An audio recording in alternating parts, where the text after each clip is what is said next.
Hello, welcome back to Rev Endurance Sports and another edition of What is in Our Stand today. Today we're going to go over a overhaul, and this is something that I recommend you should do yearly, but it just depends how much you ride. So if you ride a lot and you go through, maybe inclement weather, or you're graveling with your road bike or even on your gravel bike, the overhaul might come a little bit sooner than once a year. But especially with Shimano shifters, you want to make sure you're doing this at least once a year so that you do not have the cable end snapping off inside your shifter. I see this often for people who ride a lot. So anyway, before we get going, if you would subscribe to the channel, like the video so YouTube can find it, and hit that notification bell. All right, without any further ado, let's move on. All right, so what we've done is we've taken a specialized bike and we've removed all the components and we've cleaned them. So we've got our crank set here, and something I always do, just because I'm meticulous that way, is I take off the pedals, grease them, and then of course I inspect the bearings, make sure that they're good, and in this case they are. So we'll grease this, put it back onto the crank set. This rear skewer is here to remind me that I'm still waiting for a cassette to install on his wheels. So that's there just so we could talk about it. The brakes, of course, front derailleur, rear derailleur. And, it's very important that you clean everything so that the customer is very happy when they come to pick up their bike and they say, wow, I haven't seen my bike this clean since it was new. Bottle cages, headset, and because I know that this was a full stack, in other words, from the headset cap to underneath the stem, this was all one set of spacers. There weren't any on the top or on the bottom. Here's your headset bearings. Also clean those thoroughly. And like with any bearing, you put your fingers inside it, spread them as best as you can, and then turn it to check for any knocking. And the other thing you should consider when you're checking bearings is you may want to also put on some pressure around the outside, because that is how a bearing, when it's inside of your bottom bracket or inside of your fork, it is pressed on the sides as well. So once again, you could squeeze that like that and then put your fingers on the inside, and these bearings are nice and smooth. Okay, but the one thing I wanted to point out is that this particular bike was built, and this is pre-pandemic, with brake housing for both the brake and the derailleur housing, the shift housing. So while you could do it, it's not preferred. You want, for your derailleur housing, it's much smaller, so you want the derailleur cable to be inside of the housing and not have any slack in there, which is how this one is set up. Additionally,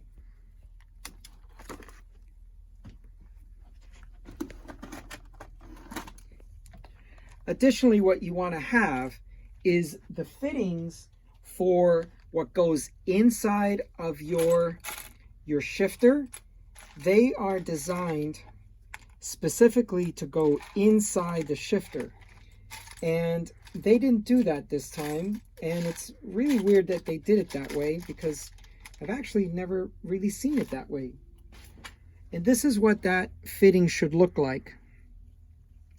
So it's got this little tab right here,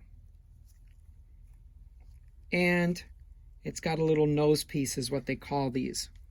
So that your derailleur housing goes there, and then this little tab goes into this slot. And what they have here is a brake ferrule, a silver piece. And, well, like I said, You could do this, but that's not how Shimano designed the system. So you can see that the size of these two cables is exactly the same. That's your brake cable, and this is your derailleur cable going into the shifter body. And it should have this little tab slotting in there. And what that prevents the housing from shifting from side to side or anything like that. And that nose piece also keeps the transition, because this cable is coming in from this side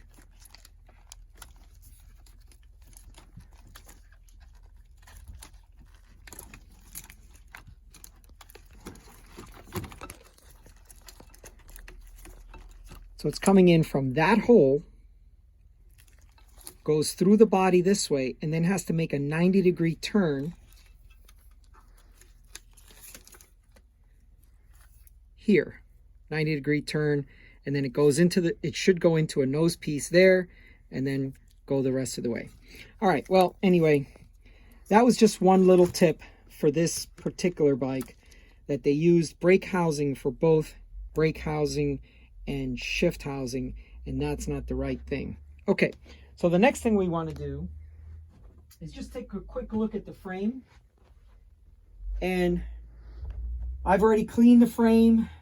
It's a white frame, so of course it took quite a bit of work to get it clean.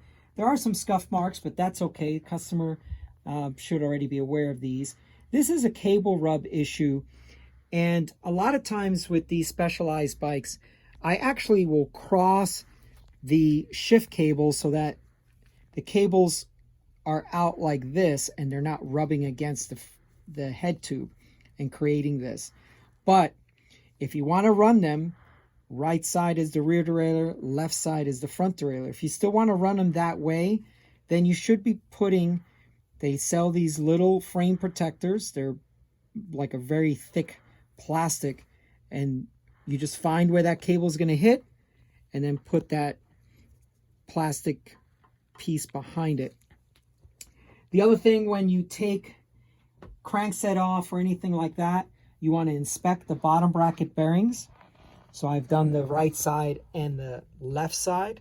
And generally speaking, the left side is the one that's going to have the issues. I don't know why, but the non-drive side bearings go bad before the drive side bearings. It's a common issue that I've found.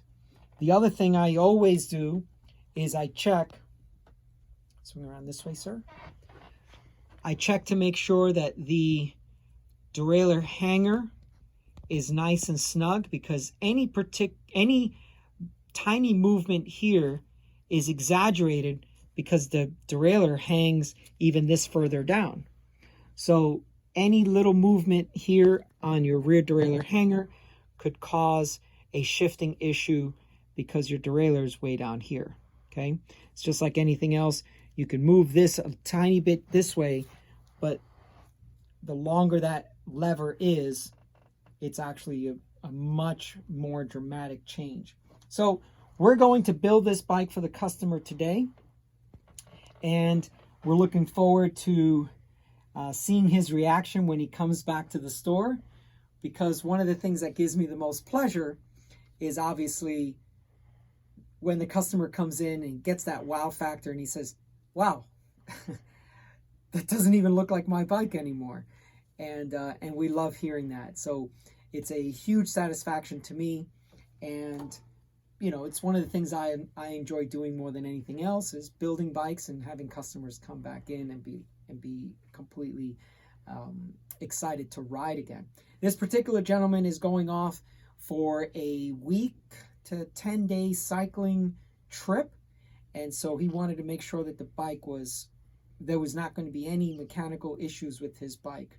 But one thing I did tell him is, when we replace all your cables and housing, your cables will stretch a little bit, your shifting might be a little bit funky. Please bring it back to me and I'll take care of it at no cost to you. And that's just part of the service that I provide. So anyway, so that's all for today. We're going to build this bike and we will see you up the road.